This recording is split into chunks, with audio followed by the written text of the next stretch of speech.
Akhirnya banyak yang nyentil akhirnya ke keluarga. Kalau Omay kan mungkin pernah bilang kalau nyentil aku nggak apa-apa. Iya, silakan. Itu ada sampai udah ke nyentil keluarga juga ke aku. Sudah, dan saya setiap hari ya let's say hampir 4 jam sekali minta maaf ke anakku setelah kejadian ini. Tapi kalau ke teman-temanku apa-apa, mereka sudah tahu aku sudah kayak kebal, sudah tahu aku itu kuat, sudah tahu. Cuman ke anakku aja kan mentalnya nggak sekuat aku. Ya mungkin seperti apa mentalnya Kak?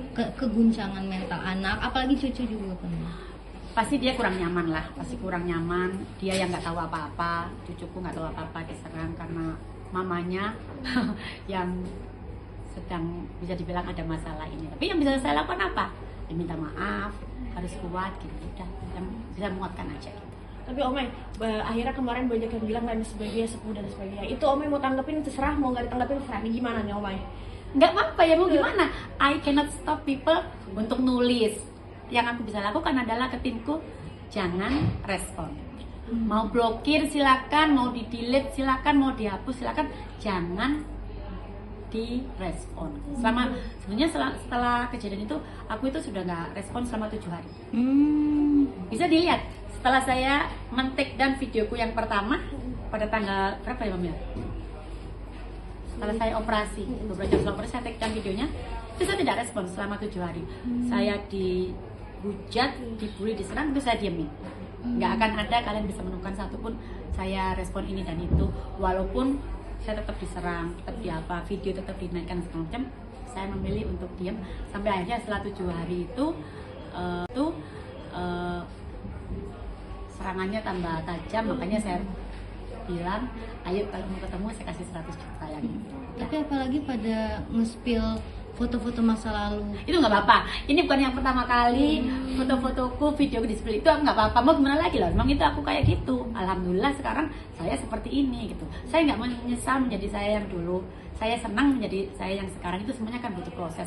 Kan saya mau melakukan proses apapun pada wajah saya atau kayak gimana, saya nggak mau pakai uang orang, itu kan hasil kerja keras saya sendiri gitu. Tapi Omay kan sudah mereview makan tuh sudah lama. Aku juga 8 tahun, udah 8 tahun. Ngikutin Omay Iya. juga. Nah, mungkin tidak ada basic untuk kayak pembelajaran FNB, tapi Omay tuh mengerti gitu kan. Omay itu gimana? Dari pelajarannya selama 8 tahun itu memang saya nggak ngerti apa-apa, tetapi sebenarnya kalau bisa dilihat ya dari konten-konten yang saya suguhkan, saya itu nggak cuma mereview makanan, saya itu nyablak, saya itu melucu, saya memberikan hiburan, dan saya itu memberikan tontonan gimana bisa membuat orang pada saat melihat video saya itu kayak doyan makan gitu.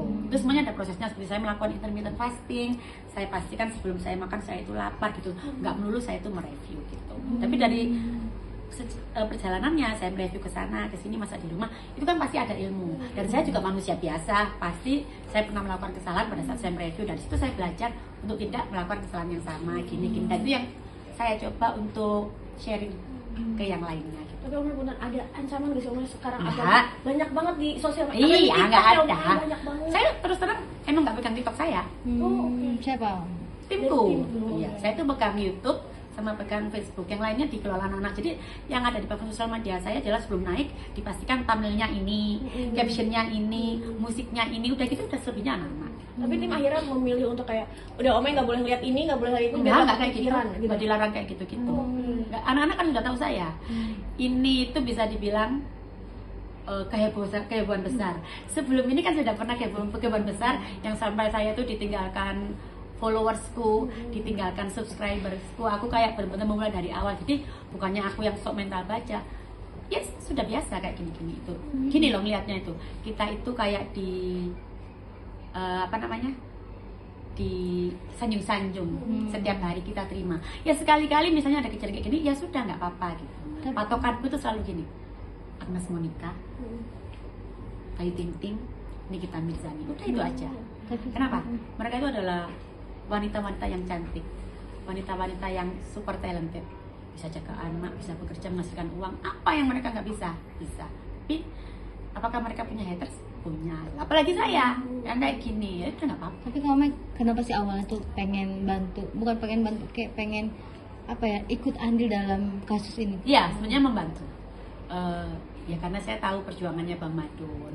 Saya sudah kenal beliau dari tahun 2019. Ya kasihan aja, bapak aku kan sudah nggak punya bapak aku sudah almarhum.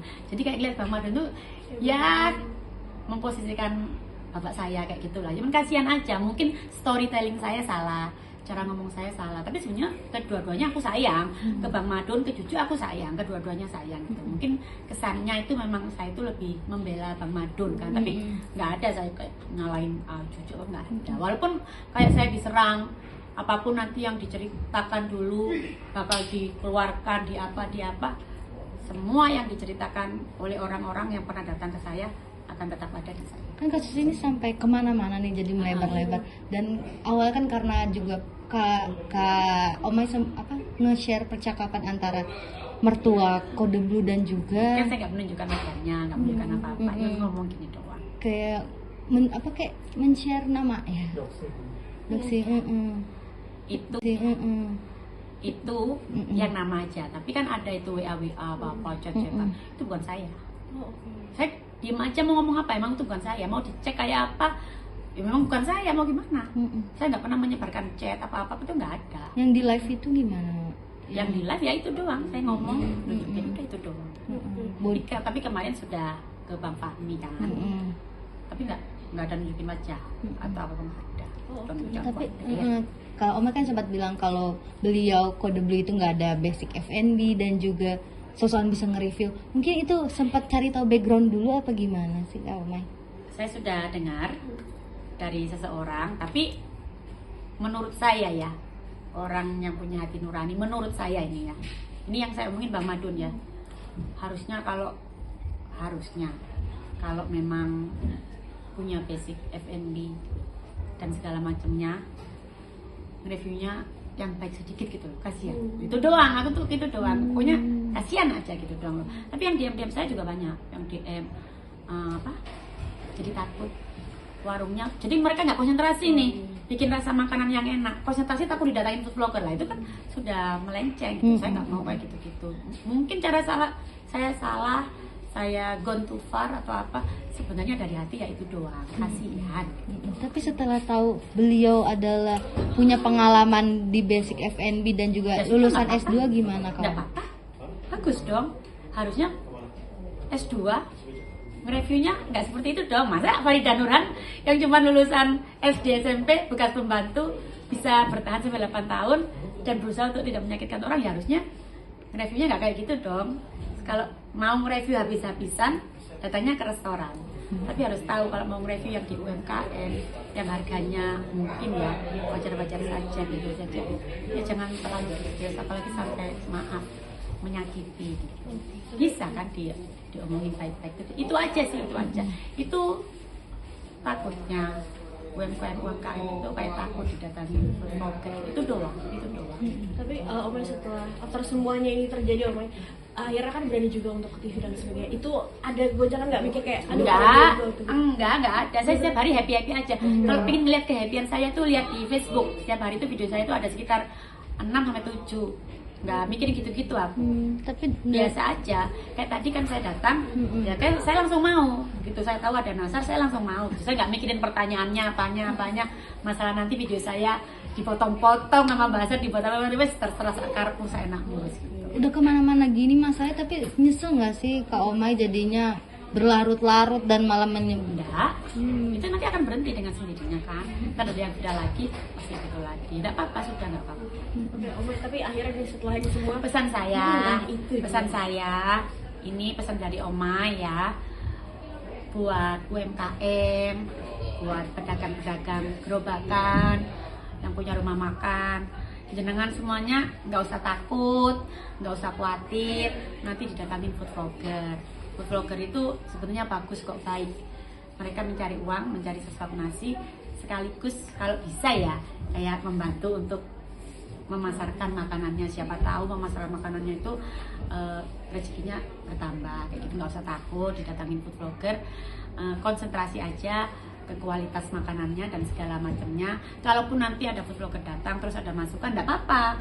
Kalau masukannya baik, bagus, monggo diterima. Tapi kalau misalnya masukannya ya kurang berkenan, ya enggak apa untuk ditolak. Jujen dan Kode Blue udah ketemu gimana nih Kak Omay? Enggak apa-apa. Saya nggak nonton gitu-gitu malah. Nggak, aku nggak tahu yang gitu-gitu. Tapi kedepannya ingin bermaaf-maafan gak sih Kak Omay mungkin? Saya nggak tahu ya, soalnya bermaaf-maafan. Tapi kan katanya sudah dilaporin. Saya ngikutin aja, saya ngikutin arus aja. Ngikutin arus aja. Iya, saya ngikutin arus aja. Mm-mm.